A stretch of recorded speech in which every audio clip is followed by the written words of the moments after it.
Good morning. Ngasigi card ki message yung minarase ngasi se irai numit ko ahambada number ko number se 71 leire aduga color da na akoina season na yaba color na haragadi ngasigi oina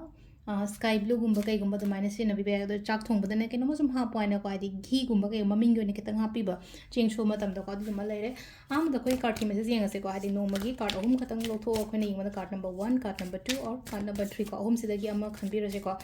adu dagi matungda harasne ko du matungda timing of haba sa petang hajarage ngashi gi timing of haba kai lege habato adu masu yimina rase ko ma'am ado ahamba first card sida leire ko second card sida leire aduga third card sida leire ko 1 2 3 ko haidi 1 2 3 sida gi amma khala se ko 1 2 and 3 ko ado ahamba khan bangai yenga se ko ahamba khan bangai yena haidi kari energies lake kari message lake ngasi gi damak ta ko first card se ko kainoma aingonda khudong chaba harasne ko offer gumba kai gumba harasne ko haidi proposal ni khangde offer ni khangde nang shi tawne na traga nang shi tawgera kaina hairak pa ko pa maina gumba ya ko haidi khudong chaba ma haidi maku thangjala pa do mi sin ko haidi engonda pirak pa haidi thabaki da oiro tai help oiro ko yumgi oiro imung manungi oiro aina darkar leba pot gumba na traga aina khallaga leba poto haidi mi sina engonda gi mamang dagi changchalaga hai engonda mating gumba toro po maina oina oigani ko mating phangba harasna mating phangba na tra khudong chaba phangba ngasi gi number 1 khan bangai gi haraga di ko number 2 ko number 2 sina silai se ko kitang conflict oi bagi type to le hadi akoi akoi bagi energies kumba khatang nuai taba harasne ko khana borok pani khangde sou law bani khangde mani khangde dumaina gumba harasne ko hadi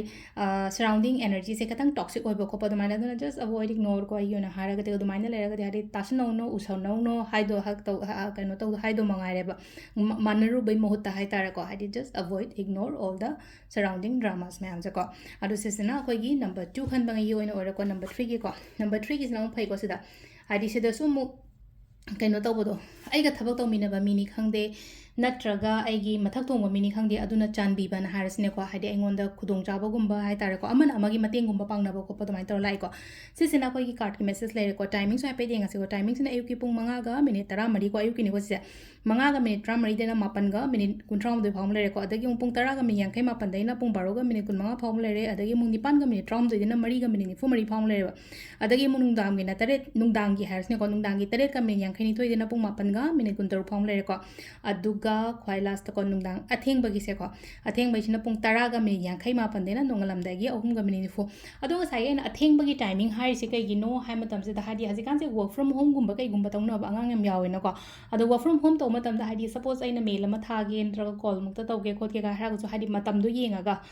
adu maina ni ko hadi adu gi damak tani ko hadi atheng bagi matam se atheng bada tumna matam da kari gi matam hai no hai bagi daina kum khan ba lera ga di ko email gumba kai gumba tha bok to hadi timing se yenga ga sina ba yai ba ko na hadi no magi piriba afaba matam se ko adu se lera ko ye daily card message se ma'am thank you